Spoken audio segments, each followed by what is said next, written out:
നമസ്കാരം, ശിവടിച്ചന മലയാളം ക്ലാസ്സിലേക്ക് സ്വാഗതം. കേരള യൂണിവേഴ്സിറ്റിയുടെ സെമസ്റ്റർ 2 കാവ്യലോകം എന്ന പുസ്തകത്തിലെ അമ്പലമണി എന്ന കവിതയിലേക്ക് കടക്കാം. ഇവിടെ സുഗതകുമാരി ടീച്ചറിന്റെ മനോഹരമായ ഒരു കവിതയാണ് അമ്പലമണി. ഇന്ന് മനുഷ്യൻ നഷ്ടപ്പെടുത്തിക്കൊണ്ടിരിക്കുന്ന നമ്മുടെ സംസ്കൃതിയുടെ ചിഹ്നമായ ക്ഷേത്രങ്ങളെ കുറിച്ചുള്ള ഒരു വിവരണവും കൂടെയാണ് ഈ കവിത എന്ന് പറയാം.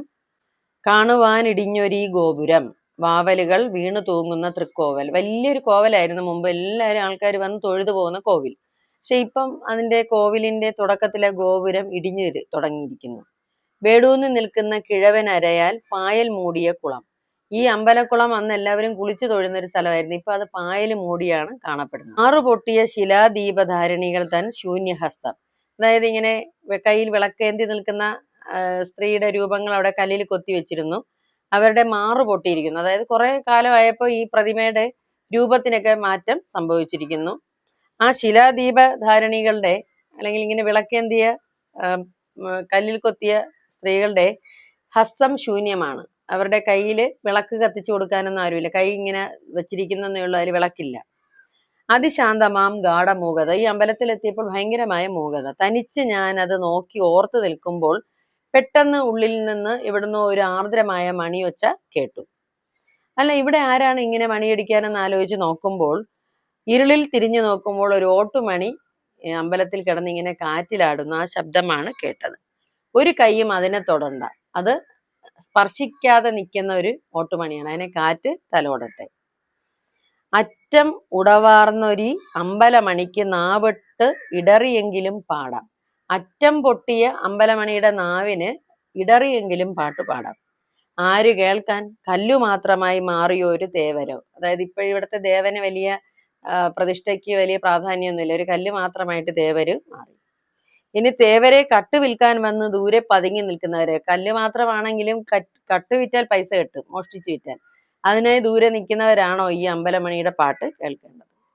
കരിം ചിറക് പടപടയടിച്ച് ചുഴലിരുന്നൊരി വാവലിന്റെ പടകളോ? അതോ ഈ അമ്പലമണിയുടെ പാട്ട് കേൾക്കുന്നത് രാത്രി ഇവിടെ ആരും ഇല്ലാത്തത് കൊണ്ട് ഒരുപാട് വാവലുകൾ ഇങ്ങനെ കാറ്റിൽ ചിറകടിച്ച് പറക്കുന്നുണ്ട്, അവരാണോ ഇത് കേൾക്കേണ്ടത്? അതോ ഖിന്നയാം രാവോ? ഖിന്ന ദുഃഖിതയായ രാത്രിയാണ്. കാറ്റിലാടുന്നൊരീ മണി ഓട്ടുമണി പണ്ട് വാർത്ത കൊടും ചൂടിലാരോ. അതായത് ഈ ഓട്ടുമണിയെ കുറിച്ചുള്ള കാര്യമാണ് പറയുന്നത്. തൂക്കി കരം കൂപ്പി വഴിപാട് തിരുനടയിൽ ആർക്കോ മനസ്സ് തണുവാർന്നു. അതായത് ഈ അമ്പലമണി പണ്ട് ആരോ ഇവിടെ അമ്പലത്തില് നടയില് നേർച്ചയായിട്ട് വെച്ചതാണ്. അന്ന് ഇവിടെ ഒരുപാട് പേര് വരുമായിരുന്നു. ദീപങ്ങൾ കത്തി നിന്നു. ഇഷ്ടംപോലെ പൂക്കൾ ഈ അമ്പലത്തിന്റെ നടയിൽ കൂടിക്കിടന്നു. നറു ചന്ദനം ചാർത്തി ദേവന്റെ വിഗ്രഹം പൊന്നൊളി ചൊരിഞ്ഞ് പ്രകാശം സ്വർണപ്രഭ ചൊരിഞ്ഞ് അന്ന് നിന്നു. കാറ്റു തൊട്ടാൽ പാട്ട് പാടും ഈ മണിയെന്ന് നാട്ടുകാർ കുതുകത്തോടെ പറഞ്ഞു. അപ്പൊ അന്നേ ആളുകൾ പറയും കാറ്റ് തൊട്ടാൽ മതി ഈ അമ്പലമണി പാട്ട് പാടുമെന്ന്. അറ്റമുടവാർന്നൊരു ഈ ഓട്ടുമണി കാറ്റ് തട്ടിയിടുകിൽ അപസ്വരം പാടും ഇത്. അതായത് ഇപ്പൊ അതിന്റെ അറ്റമൊക്കെ പൊട്ടി, അപ്പൊ കാറ്റ് തട്ടുമ്പോൾ ഇപ്പോഴും അത് പാടുന്നുണ്ട്, ശബ്ദം കേൾക്കുന്നുണ്ട്. അത് അപസ്വരമാണോ?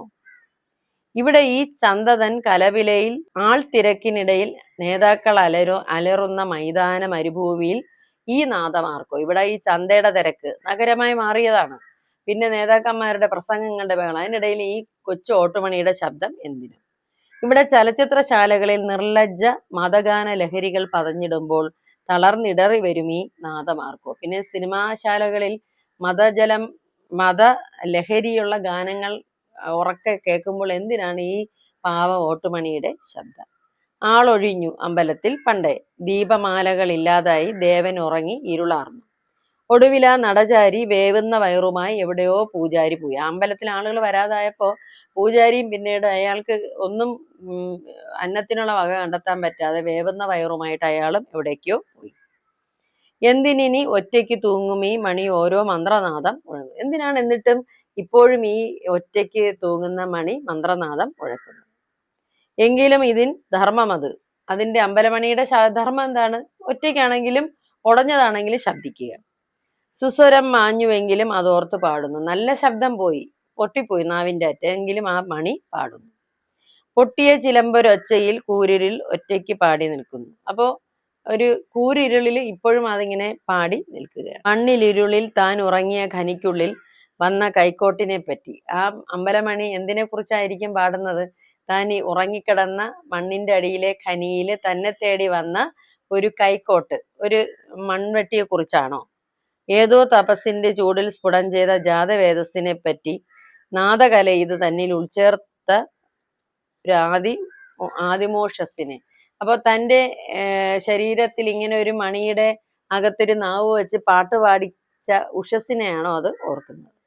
പിന്നെ തന്നെ ഈ തിരുനടയിൽ കണ്ണീരൊപ്പി നിന്ന ആ വ്യക്തി ആരാണ്? അവരുടെ കൈകളെ കുറിച്ചാണ് ഓർക്കുന്നത്. ഉള്ളിൽ എന്നും മുഴങ്ങുന്ന ഒരു ഓങ്കാരമാം കല്യ തേജസ്സിനെ പറ്റി, അതായത് ഓംകാര ശബ്ദം മുഴങ്ങിയിരുന്ന അമ്പലനടയാണ്, അതിനെക്കുറിച്ചാണോ ഈ അമ്പലമണി പാടുന്നത്?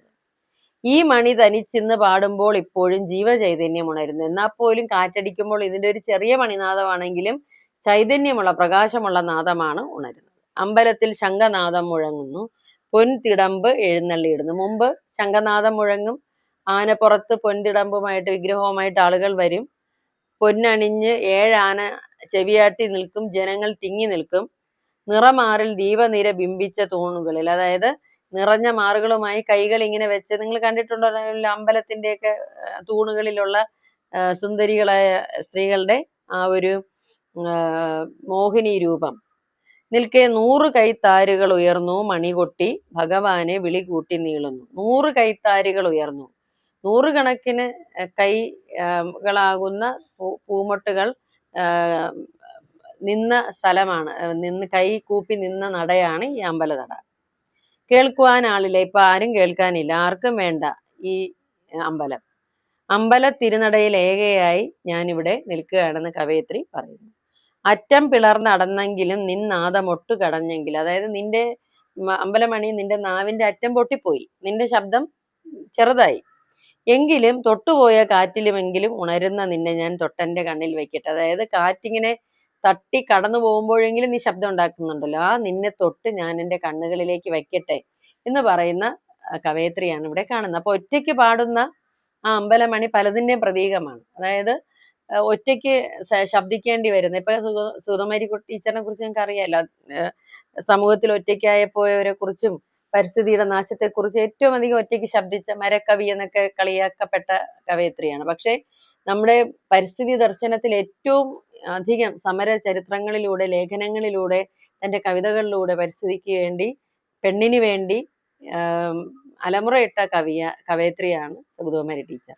അതുകൊണ്ട് തന്നെ ഒറ്റയ്ക്കിതാണെങ്കിലും പൊട്ടിപ്പോയ നാവാണെങ്കിലും അമ്പലമണിയെ പോലെ ശബ്ദിക്കാൻ കഴിയട്ടെ എന്ന് പറയുന്ന കവയത്രിയാണ് നമുക്ക് ഇവിടെ കാണാൻ സാധിക്കുന്നത്. അപ്പൊ നിങ്ങൾക്ക് ഈ വിഭാഗം മനസ്സിലായാലും അടുത്ത ക്ലാസ്സിൽ കാണുന്നവരെ സ്നേഹത്തോടെ ഷീബ ടീച്ചർ.